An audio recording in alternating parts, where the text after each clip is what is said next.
Hey everyone, I wanted to do a video comparing the 2015 Air Max 90 infrared with the 2013 Air Max 90 infrared. This is also known as the OG or vintage VNTG release, I think it was called before it actually came out.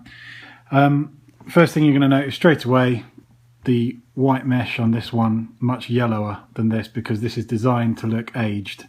So you've got a yellowed midsole and you've got yellowed mesh, yellowed laces. Now, right off the bat, you're either going to like that or you're not. So if you like it, that's cool. If you don't like it, that's cool too. But anyway, I really like this kind of effect. The other thing you're going to notice is the infrared colour on the 2015 is much more orange, whereas this one, the 2013, is much more pink. And you can really see that if you put the soles together. This one is much more orange, this one's much more pink. Again, it's going to be down to personal preference, what you like. Personally, I prefer kind of more of a pinky kind of a tone.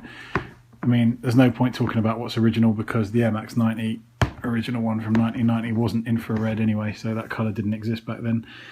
It's just down to what you like, really. One thing I did find quite amusing, I haven't got a box for these, so I'm not 100% sure what box these came in, but I'm pretty sure these came in a fairly standard Nike box. So like the non-OG versions come in a more OG Nike box than the OG versions do, which is kind of odd. Both of them seem to have decent quality from my perspective. The mesh here, have a look at it, try and get closer up. It's pretty decent mesh, I think, on both. That one, obviously, again, you can see it's loads whiter. One thing I don't like about this pair is this label. The Nike and the Air Max are all in the infrared colour. I kind of like it when the Air Max is in black and the Nike's in the infrared colour, just having that two colours on the label. I think that looks nicer. But I mean, there are a few little bits on this. I don't know if you can see, it's probably just my pair, but you can see you've got little tufts of stitching sticking out in a couple of places. Got it on the other side as well. Just here you can see little bits of stitching again around the edge of the mudguard, but you get that on the OG one too. The cut around the mudguard isn't fantastic in places.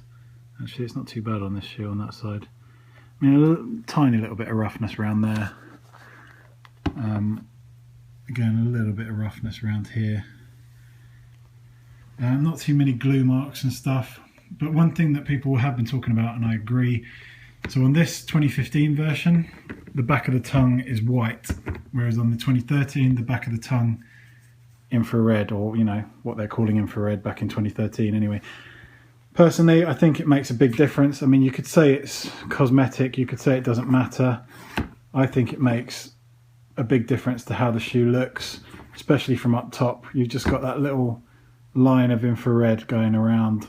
I think it looks cooler. It's just a shame they didn't write Air Max in black on the label, otherwise this would probably be one of my perfect pairs. Oh yeah, they've also got the oxidization on the sole. Again, you're either going to think that's cool or you're not. Personally, I think it's cool, but there you go, everyone's different. So the rest of it, air bubble and stuff, all pretty much the same. Let's give you another look here. The shape of the toe box is another thing worth looking at. So here you go. So the shape of the toe box, this is the 2013 pair, this is the 2015. Personally, I think this one kind of slopes down a little bit more. I mean, they're both a little bit boxy. Air Max 90s always have a bit of a boxy toe box, but this one kind of curves a bit more, whereas this one is just a little bit more boxy. There's not a huge amount in it, to be fair. If you want to look at the toe boxes from above, let's do that. Both pretty similar. I'd say probably the 2013 pair a little bit sleeker, a little bit thinner. 2015's a little bit wider. I don't know, it just kind of seems a bit wider around here to me, just looking at it. And then again, you can really see that yellowing effect here, whereas that's much brighter white. I mean, obviously this shoe is a couple of years old, but it doesn't yellow that much in a couple of years. That's how it was designed.